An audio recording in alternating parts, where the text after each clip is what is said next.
હજુ સુધી તમે અમારી ચેનલને સબસ્ક્રાઇબ નથી કરી તો અત્યારે જ ન્યૂઝરૂમ ગુજરાતને સબસ્ક્રાઇબ કરો, ફેસબુક અને ઇન્સ્ટાગ્રામ પર ફોલો કરો।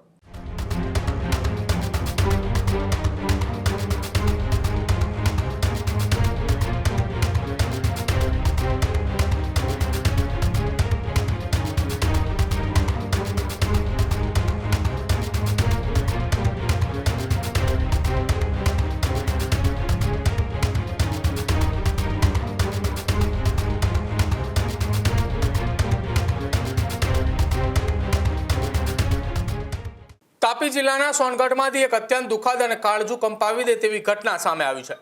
ગેરકાયદેસર રીતે લાકડાની હેરાફેરી કરતા તસ્કરોને પીછો કરતી વખતે થયેલા ભયાનક માર્ગ અકસ્માતમાં તાપી રેન્જના રેન્જ ફોરેસ્ટ ઓફિસર વિકાસ દેસાઈ અને એક યુવકનું કરુણ મોત નીપજ્યું છે। ફરજ દરમિયાન જીવ ગુમાવનાર આરએફઓ વિકાસ દેસાઈને રાજ્યભરમાં શ્રદ્ધાંજલિ આપવામાં આવી રહી છે। શું હતી આખી ઘટના અને ક્યાં એ પીછો થઈ રહ્યો હતો, કોણ એ લાકડાની તસ્કરી કરી રહ્યા હતા અને કેમ આ દુઃખદ ઘટના બની, જુઓ આ અહેવાલમાં।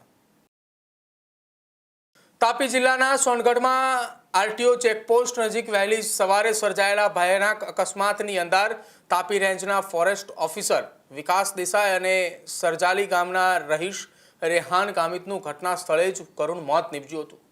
જંગલ વિસ્તારમાંથી કિંમતી લાકડાની ગેરકાયદેસર ચોરી અને હેરાફેરી થઈ રહી હોવાની બાતમી એ વન વિભાગને મળી હતી, જેના આધારે વન વિભાગની ટીમ વહેલી સવારે સતર્ક બની અને કાર્યવાહી માટે નીકળી હતી।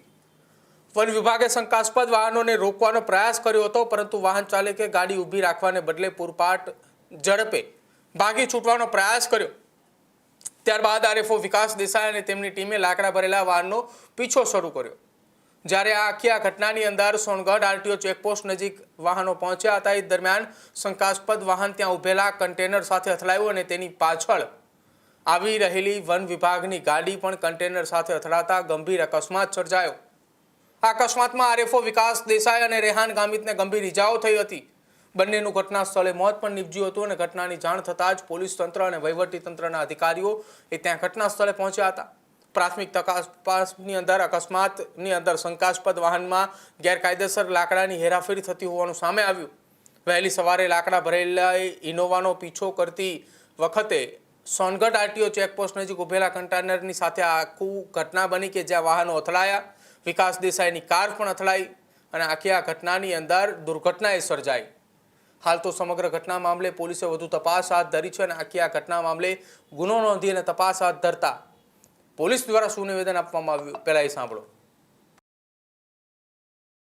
તારીખ 20/7/2026 રોજ ઉચ્છલ પોલીસ સ્ટેશન વિસ્તારમાં માર્ગ અકસ્માતની એક ગંભીર દુઃખદ ઘટના બનેલી, જેમાં વન વિભાગના તાપી રેન્જના RFO range forest officer Shri Vikas દેસાઈનું દુઃખદ અવસાન થયું છે।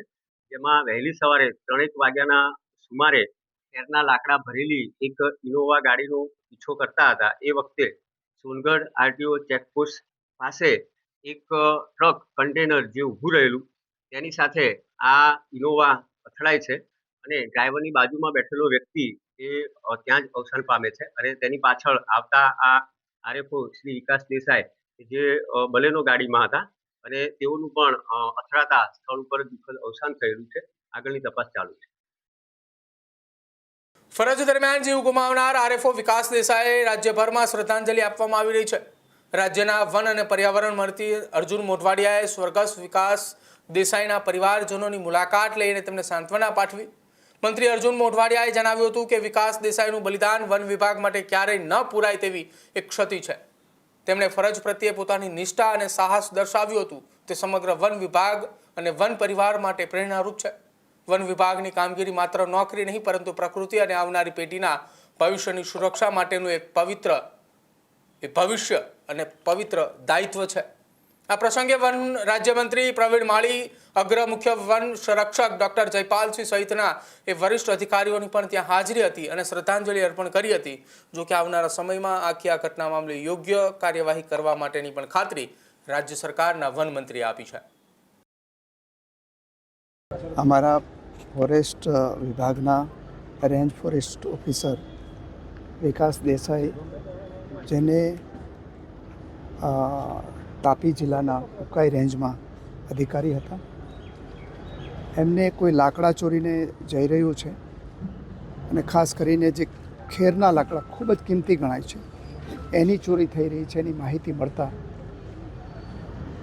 એમને તુરંત જ એ વ્હીકલનો પીછો કર્યો અને પીછો કરવાની અંદર એમનું ત્યાં જે વાહનો અથડાયા બંને, જે ચોરી કરનારના બંનેના, એને કારણે દુર્ભાગ્યપૂર્ણ રીતે અમારા અધિકારીનું અવસાન થયું છે, શહીદ થયા છે. ખૂબ જ કમનસીબ ઘટના છે અને વન વિભાગ માટે એકદમ દુઃખદ ઘટના છે કે જેમાં આવા યુવાન અને બહાદુર અધિકારીને અમારે ગુમાવવાનો વખત આવ્યો છે. આજે અમારા વન વિભાગના જે મારા સાથે મંત્રી પ્રવીણભાઈ માળીએ અમને અમારા જે ફોરેસ્ટના પ્રિન્સિપલ ચીફ કોન્ઝર્વેટર છે જયપાલસિંહ સહિતના બધા અધિકારીઓ આવીને એમના પરિવારજનોને સાંત્વના પણ આપી છે. અમને ખૂબ જ ગૌરવ અને દુઃખની લાગણી અમે અનુભવીએ છીએ કે આવા બહાદુર અધિકારીને અમે વનની સુરક્ષા કરવાની અંદર ગુમાવ્યા છે. વન વિભાગનું જે કામ છે એ અમસ્તું કઠિન હોય છે અને કઠિન કામની અંદર જે આવા બહાદુર અધિકારીઓ અને કર્મચારીઓ છે એને કારણે વન્ય જીવન પણ સુરક્ષિત છે, વન્ય પ્રાણી સુરક્ષિત છે, વન વિભાગ પણ સુરક્ષિત છે અને આ વનની સંસ્કૃતિ જીવતી રહેશે તો જ માનવ સંસ્કૃતિ જીવતી રહેવાની છે. એને બચાવવાના કામગીરીમાં આ અમારા અધિકારીએ શહીદી વોરી છે. એને હું રાજ્ય સરકાર વતી, રાજ્યના મુખ્યમંત્રી શ્રી ભૂપેન્દ્રભાઈ પટેલ વતી અને અમારા સમગ્ર વન પરિવાર વતી દુઃખની લાગણી અનુભવવાની સાથે શ્રદ્ધાંજલિ પાઠવીએ છીએ. ખેડૂત ભાઈઓ છે ખેતરમાં ડ્રોન ઉડાવતા હોય છે ત્યારે આપણે એક પ્રશ્ન સતાવતો હોય છે કે જે આપણે અત્યાર સુધી જીપીએસ ટેકનોલોજી વાળા ડ્રોન વાપર્યા છે, જેથી કરીને મોબાઈલ ટાવર છે અથવા તો હાઈ ટેન્શન લાઇન પસાર થતી હોય, કોઈ વૃક્ષો હોય, ત્યારે જે જીપીએસ ટેકનોલોજી વાળા ડ્રોન છે એમાં ટકરાય અને ટ્રેસ થાય છે. પણ એગ્રીવન લાવ્યું છે GNSS ટેકનોલોજી ડ્રોન, જેથી કરીને એ ડ્રોન છે એ કોઈ જગ્યાએ ટકરાય નહીં, પોતાની રીતે જ ડિસિઝન લે છે અને મૂવ થઈ જાય છે, જેથી કરીને GNSS ટેકનોલોજી ડ્રોન છે એ વાપરવાનો આગ્રહ રાખો. ત્યારે જ ન્યૂઝરૂમ ગુજરાતની યુટ્યુબ ચેનલને સબસ્ક્રાઇબ કરો અને ઇન્સ્ટાગ્રામ અને ફેસબુક પર ફોલો કરો. અપડેટ રહો, સત્યની સાથે રહો.